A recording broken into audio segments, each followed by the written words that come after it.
Everybody be honest now, how many times have you heard this phrase since Super Mario Odyssey came out? Super Mario Galaxy on Switch! Will the Switch have Super Mario Galaxy? What's Super Mario Galaxy? Nintendo, we need a new Galaxy Super Mario game. Galaxy 2 needs a Switch port of sequel. Super Mario Galaxy. Well, obviously that's not gonna happen, so stop it. That's right, everybody. Super Mario hit its 35th anniversary, and I am late to the party as always. The Game & Watch Mario is pretty cool looking, but that's not why we're here. Nintendo released Super Mario 3D All-Stars, and bundled in there are Super Mario 64, Super Mario Sunshine, and Super Mario Galaxy. I could easily talk about the other two, but I talked enough about Super Mario 64 in the past 2 months, and Super Mario Galaxy is my favorite Mario game. Like, ever. Many people say that Super Mario Odyssey is their favorite 3D Mario game because it went back to the Super Mario 64 roots and just modernized it a bit. And that's a perfectly valid reason to like the game. But I still think I prefer Super Mario Galaxy better. I mean, Super Mario Odyssey is phenomenal, but I do have a few control issues with it. Now, both of the Super Mario Galaxies are just fantastic all around. They have really good controls, amazing music, and compelling narratives. However, there are some differences between the two that have divided people over which one is the better Super Mario Galaxy. Now, calm down everyone, they have the same Metacritic score. The only thing that makes one better than the other is personal preference. For me, I like the first one better. Why? Get ready for a history lesson. Super Mario Galaxy, released on the 12th of November in 2007 for the Wii. This is the third 3D Mario after 64 and Sunshine, but Nintendo called it the first true successor to Mario 64. What, was Super Mario Sunshine 2 Super Mario Sunshine for you? The roots of Super Mario Galaxy go back a little bit further to the Super Mario 128 demo at the Nintendo Space World Trade Show. This was a tech demo to show the power of the GameCube. The technology was carried over into Mario Galaxy's planet walking mechanics, and it actually works pretty well. Super Mario Galaxy was a commercial and critical success, and it's easy to see why. You start out here at the Star Festival, and just look at this thing. A little fuzzier than I remember, but just as beautiful. Then, surprise surprise, Bowser kidnaps Peach, but this time it's a little different.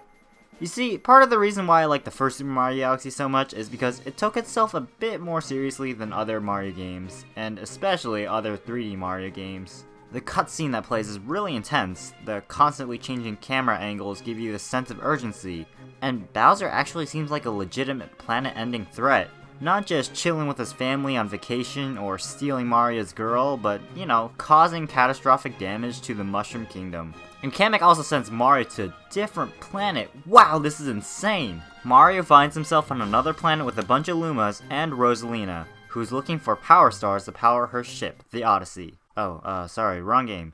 I meant the Comet Observatory. And let me tell you, Rosalina is unlike any other alien stereotype I've ever heard of. She even has her own optional backstory, which is just so cool.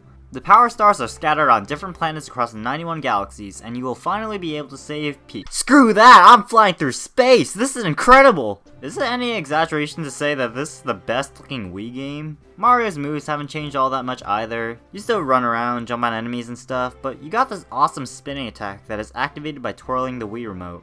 And this thing works amazingly. It hardly ever misreads your movement, and it's just so smooth. Oh yeah, I should also explain these crystal looking things if you aren't familiar with Super Mario Galaxy. These are star bits, which are apparently candies or something, and you can use them to gain an extra life, to shoot at enemies, or to feed these Lumas until they gain so much mass that any more will cause them to collapse in on themselves and make a black hole. In doing so, you can get access to more planets. Just watch your weight, dude. Too much candy could give you like some serious diabetes. You can also get some power-ups throughout the galaxies. Fire Flower turns you into Fire Mario. Ice Flower lets you walk on water and skate on ice. This one's the coolest. Boo Mushroom turns you into Boo Mario. Spring Mushroom? Oh, okay, this is jank. Bee Mushroom. Really? Look at this guy. And finally, the Red Star and the Rainbow Star, which are just both really cool. Flying around in this game is such a treat. And also, just listen to the music.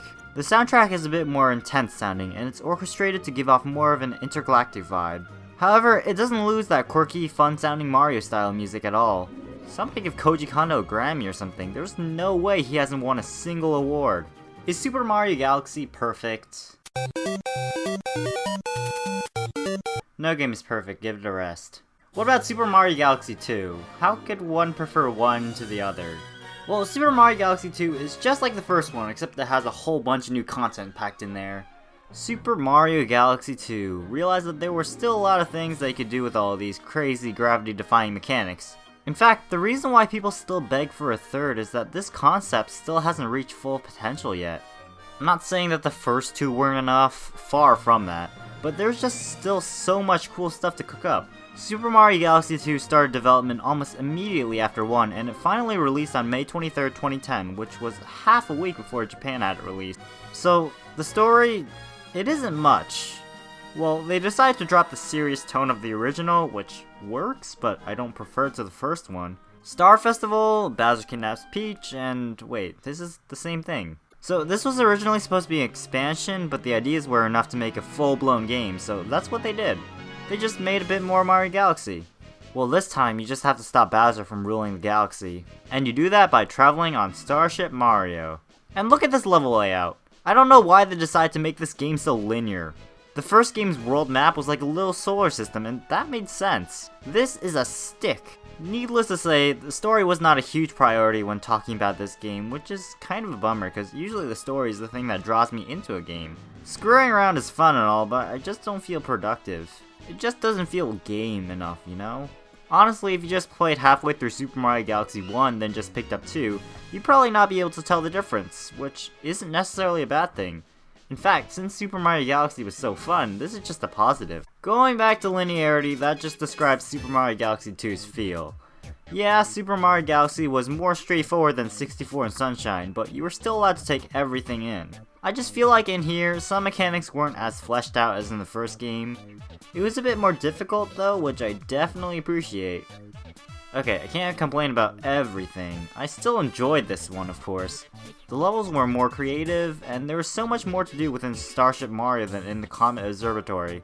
We got new power-ups as well, like the Cloud Mushroom, the Spin Drill, they removed the Ice Flower, dang it, Rock Mushroom, Yoshi. Actually, let's talk about that. On top of being able to swallow up your enemies and stuff, he's also able to eat certain fruits to gain certain abilities. Man oh man, is obesity sure a big part of Mario Galaxy. To be completely honest, one thing I don't really like was that Bowser's final boss fight just felt like it was way too overhyped. This is a big pattern within Mario games. The final boss just leaves you a tiny bit underwhelmed. A design choice I did prefer to Mario Galaxy 1 was the music. I just prefer certain tunes to others. Both have their share of musical masterpieces, but overall I just prefer 2s. When all is said and done, I like Super Mario Galaxy 1 the best. It was just more fleshed out and also more memorable as well. And before you pin on nostalgia or whatever, I was like 2 when the game came out. And also I played Super Mario Galaxy 2 first.